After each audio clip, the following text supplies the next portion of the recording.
పొద్దున అందరూ టిఫిన్ చేసి వచ్చినారా లేదా? టిఫిన్ చేసి ఆటలాడాలి. చాలా మంది అంటారు ఏమి తినకుండా అంటే బాగా పరిగెడతాడు. పొద్దున్న కాసేపు ఏదైనా నట్స్ లాంటివి తింటేనో, 2 బాయిల్డ్ ఎగ్స్ తింటేనో, ఏదైనా ప్రోటీన్ ఫుడ్ తీసుకుంటే బ్రహ్మాండంగా వర్కౌట్ చేయొచ్చు. నేను కూడా వర్కౌట్ చేసే 1 గంట ముందు తప్పనిసరిగా ఎంతో కొంత ప్రోటీన్ తీసుకుంటాను, తర్వాతనే వర్కౌట్ మొదలు పెడతాను. సో ఎవరు కూడా పరగడుపున ఆకలితో గ్రౌండ్కు రాకూడదు. అర్థమైందా లేదా? రైట్. పోతే ఈరోజు రోటరీ క్లబ్ చేస్తున్నటువంటి ఆటల పోటీలు.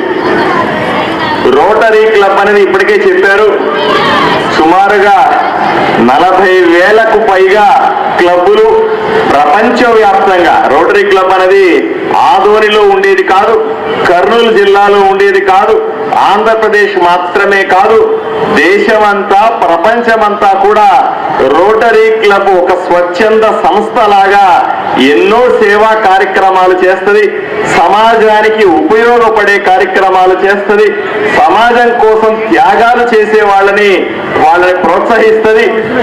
బాలికలు ఇలాంటి ఆటలు పాటలు ఆడుతున్నప్పుడు వీళ్ళందరినీ ప్రోత్సహించడానికి ఇటువంటి పోటీలు పెడుతుంది. అంతేందుకు వికలాంగులు ఎవరికైనా ఉంటే స్కూలుకి వాళ్ళకు వెహికల్స్ ఇస్తుంది, రకరకాల కార్యక్రమాలు చేస్తుంది. ఏది సమాజానికి ఉపయోగపడుతుంది అనిపిస్తే వాటినన్నింటినీ చేయడానికి అన్ని ఊర్లలో రోటరీ క్లబ్ ముందుంటది. కాబట్టి ప్రత్యేకంగా రోటరీ క్లబ్ కు ధన్యవాదాలు చెబుతా ఉన్నా, శుభాకాంక్షలు చెబుతా ఉన్నా. మీరందరూ ఒక్కసారి రోటరీ క్లబ్ కోసం చప్పట్లు కొట్టాల్సిందిగా కోరుతా ఉన్నా. ఇక్కడ రోటరీ క్లబ్ లో వివిధ హోదాల్లో ఉన్న పెద్దలున్నారు, స్టేజ్ మీద ఉన్నటువంటి అధ్యక్షులు, మిగతా సంఘానికి సంబంధించిన సభ్యులంతా ఉన్నారు. వీళ్ళందరూ కూడా మిమ్మల్ని ప్రోత్సహించాలని. బాగా చదువుకోవడం సరిపోదు. చాలా మంది అనుకుంటారు స్టూడెంట్ అంటే బాగా చదువుకుంటారండి, ఫస్ట్ ర్యాంక్ వస్తుందండి అంటే పొద్దున్న లేచి దగ్గుతా ఉంటాడు, తుమ్ముతా ఉంటాడు, ఇంట్లో కూర్చొని దుప్పటి కప్పుకొని పడుకుంటా ఉంటాడు, వాడు మంచి విద్యార్థి కాదని నా అభిప్రాయం. స్టూడెంట్ అంటే తప్పనిసరిగా 2 పనులు చేయాలి. 1 చదువుకోవాలి, 2 ఆటలు ఆడాలి. 2 కూడా సరి సమానంగా చూడాలి. నేను ఒట్టి ఆటలాడతానండి, చదువుకోనంటే కూడా కుదరదు. ఒకవైపున చదువుకుంటూనే ఆటలాడుకోవాలి. ఎవరైతే బాగా ఆటలాడతారో వాళ్ళు తప్పనిసరిగా బాగా చదువుకుంటారు. ఎవరైతే ఆటల్లో ఫస్ట్ సెకండ్ ఉంటారో చదువులో కూడా ఫస్ట్ సెకండ్ ఉంటారు. ఎవరైతే ఆటలు ఆడుతారో వాళ్ళకి తెలివితేటలు కూడా బ్రహ్మాండంగా ఉంటాయి. నువ్వు ఎంత బాగా చదువుకున్నా, ఎంత పెద్ద వృత్తి చేసినా, ఎంత డబ్బు సంపాదించినా, చివరికి శరీరం బాగోలేకపోతే, ఆరోగ్యం బాగోలేకపోతే నీ జీవితమే వృధా అని ఎన్నో సంఘటనలు చెబుతా ఉన్నాయి. కాబట్టి మిత్రులారా, మీరందరూ కూడా పిల్లలందరూ అర్థం చేసుకోవాల్సింది, ఇక్కడ ఆదోనిలో 10వ తరగతి పరీక్ష రాసే వాళ్ళే సుమారుగా 25,000 మంది ఉన్నారు.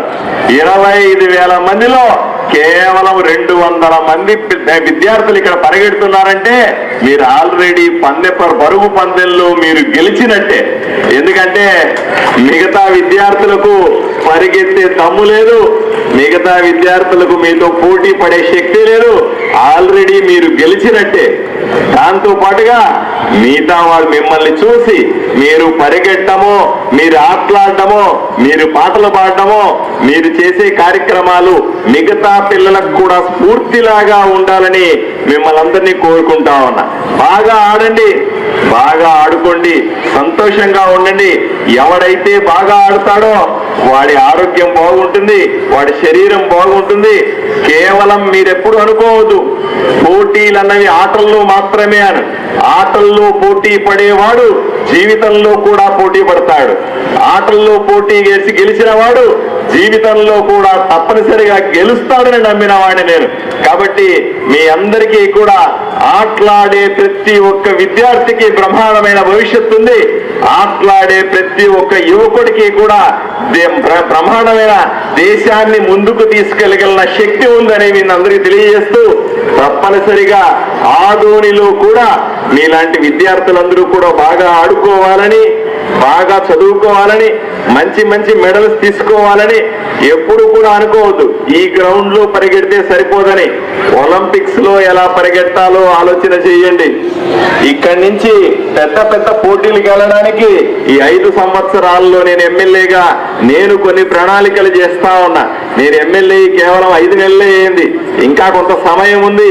చూస్తా ఉన్నా ఏదో రకంగా ముఖ్యమంత్రి అడిగి కానీ మంత్రులు అడిగి కానీ డబ్బు తీసుకొని వచ్చి స్టేడియంలు పూర్తి చేసి ఇక ఆదోనిలో ఉన్నటువంటి విద్యార్థులు ఎవరైతే ఉన్నారో, ఆదోనిలో ఎవరైతే క్రీడలు ఇష్టపడే వాళ్ళు ఉన్నారో వాళ్ళకు మంచి స్టేడియంలు కట్టాలనే ఆలోచన చేస్తా ఉన్నా.